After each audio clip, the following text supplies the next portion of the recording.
FriskyPirate here, and I thought I'd do a quick unofficial tutorial on how to use the new hand situation tab on Holy Grail of Poker. And so here is that tab. It will only come up if you have Poker Stars and Full Tilt turned off. If you have a gray screen, turn off your poker software. And so at the top here we have all the 52 cards in the deck, and down here will be situations that we're going to set up.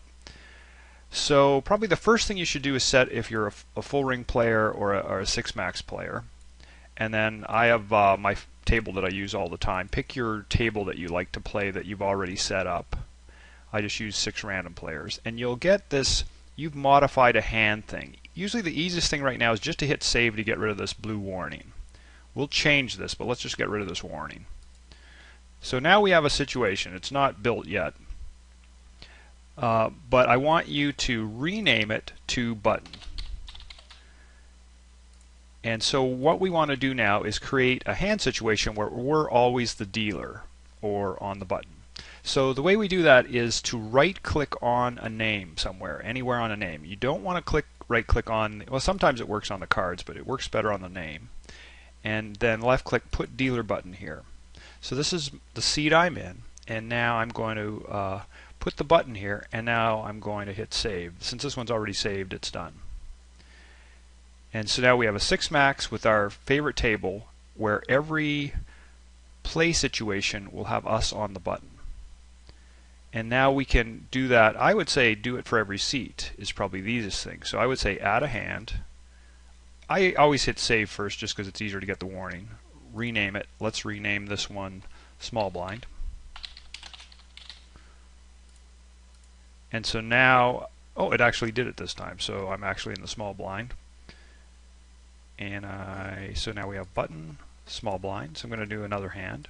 I'm going to hit save, rename, big blind.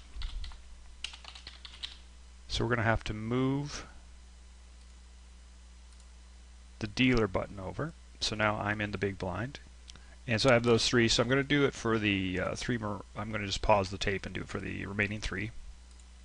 Alright, so I finished all 6 seats, and you can see that there is a hand situation for each seat at the table. So here's the button, small blind, I'm in the big blind, under the gun, hijack, cutoff.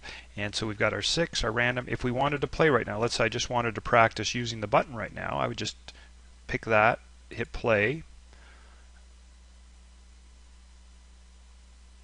and now I can practice every hand in position on the button.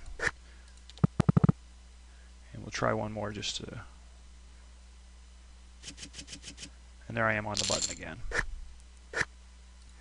Now we can further add to this. Let's say you wanted to practice on the button just with ace king. You can left click and drag.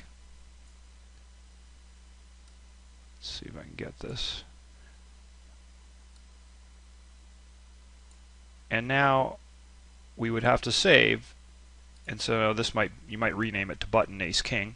And now every time we practice, we will always be dealt ace king in this situation with the button.